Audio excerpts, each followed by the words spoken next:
नमस्कार दोस्तों, मैं डॉक्टर सर्वेश कुमार, जो कि मैं एक होम्योपैथिक कंसल्टेंट फिजिशियन हूँ, जो पिछले 12 सालों से प्रैक्टिस कर रहा हूँ।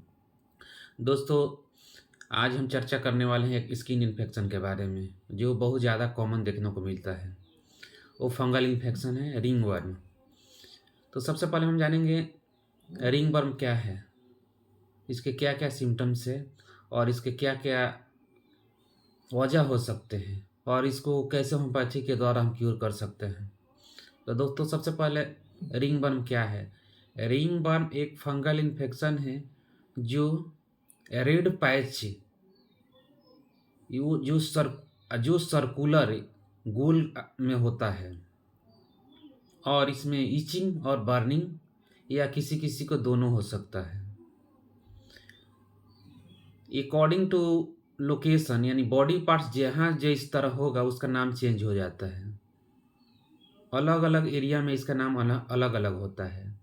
जैसे अगर रिंगवर्म यानी फंगल इन्फेक्शन स्कैल्प में है तो उसको टीनिया कैपिटिस बोलेंगे।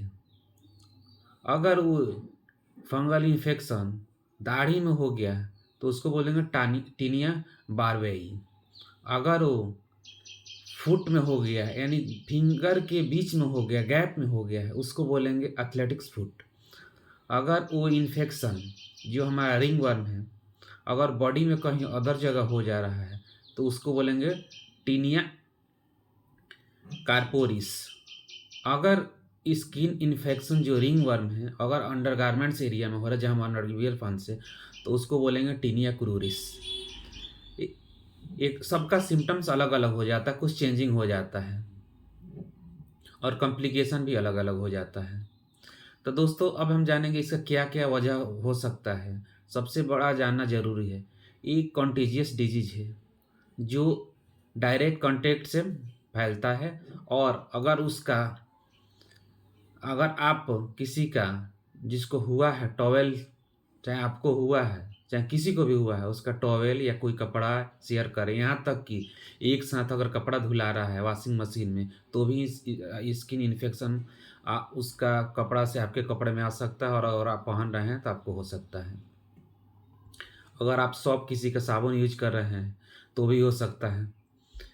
अगर आप जैसे स्पोर्ट्स में देखिए, अगर स्पोर्ट्स है और वो कुश्ती लड़ने वाले हैं, उन लोग का डायरेक्ट कांटेक्ट होता है। अगर वो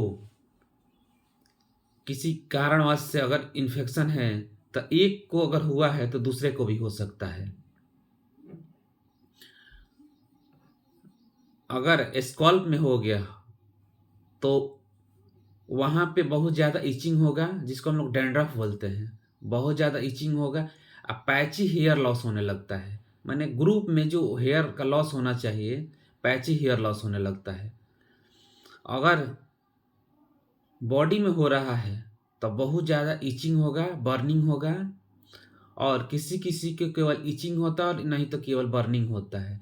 स्किन में इरिटेशन होने लगता है, बहुत ज़्यादा इचिंग, खुजली होती है।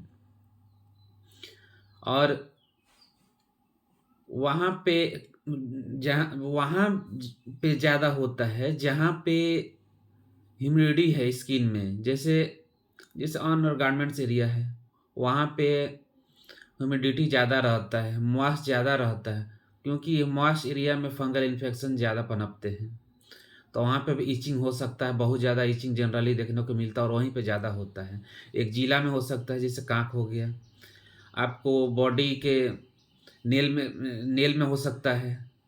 तो नेल में जब होगा तो वहाँ का जो नेल आपका व्हाइटिश होने लगता है, इजीली टूटने लगता है, क्रैक होने लगता है, ब्राउनिश कुछ निकलने लगता है उसमें। अगर फिंगर के बीच में स्पेस में निकल रहा है तो वहाँ पे ब्राउनिश इचिंग बहुत ज़्यादा होगा। अगर थाई या उसके आसपास हो रहा है तो बहुत ज़्यादा जलन होगा, खुजली मचेगी। अब हम जानेंगे इसको कैसे हम रोक सकते हैं। अगर हो गया है तो कैसे इसको हम प्रिवेंट करेंगे कि अदर को ना हो और हमको भी ना हो।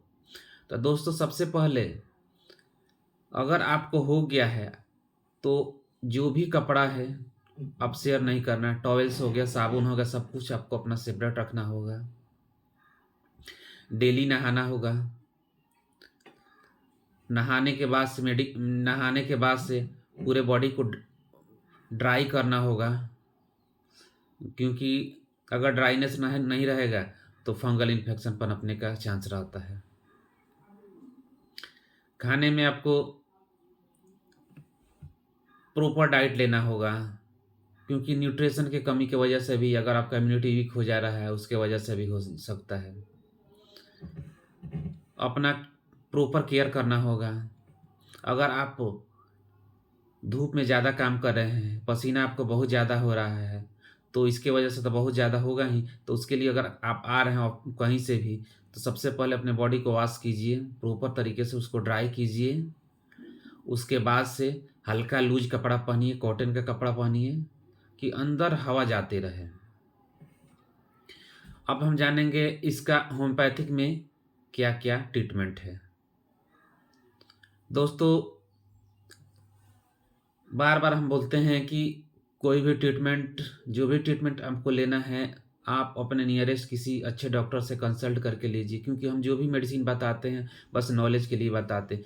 क्योंकि एक बीमारी के लिए एक नहीं बहुत सारा मेडिसिन है, और अकॉर्डिंग टू सिम्टम्स अगर आपका मैच कर रहा है तो आपका जो भी डिजीज है क्योर हो जाएगा। तो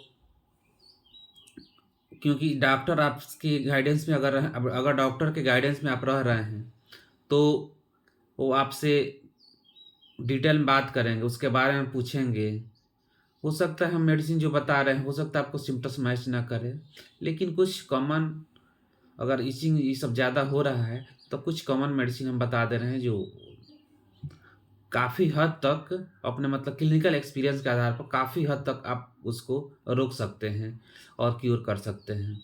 तो दोस्तों, हमारी सबसे पहली मेडिसिन है एजाडा रेजिटा इंडिका, जो नीम से बनता है। इसकी मदर टिंचर को आप 20 बूंद 3 बार आधा कप पानी से ले लें। सेकेंड मेडिसिन है टेलुरियम। टेलुरियम 30 को आप 4 बूंद 3 बार लीजिए। साथ में प्रॉपर हाइजीन मेंटेन रखिए। दोस्तों, ये रही हमारी होम्योपैथिक मेडिसिन के बारे में, और रिंगबर्न में उसका क्या इलाज है और इसका क्या मैनेजमेंट है। दोस्तों, अगर आप इस वीडियो पे यूट्यूब चैनल पर नए हैं तो चैनल को सब्सक्राइब कर दीजिए, और अगर आपको लगे किसी के लिए हेल्पफुल है तो इसको शेयर कर दीजिए और लाइक कर दीजिए। फिर मिलते हैं नेक्स्ट वीडियो में, क्योंकि दोस्तों हम डिजीज से रिलेटेड और उसका हेल्थ टिप्स और क्या उसका होम्योपैथिक में समाधान है डेली वीडियो डालते रहते हैं। अब उसको आप देखिए, उसका लाभ उठाइए। ठीक है, और इतना समय तक इस वीडियो में जुड़ने के लिए बहुत बहुत धन्यवाद। फिर मिलते हैं नेक्स्ट वीडियो में। Thank you. स्वस्थ रहिए, खुश रहिए, सदा मुस्कुराते रहिए।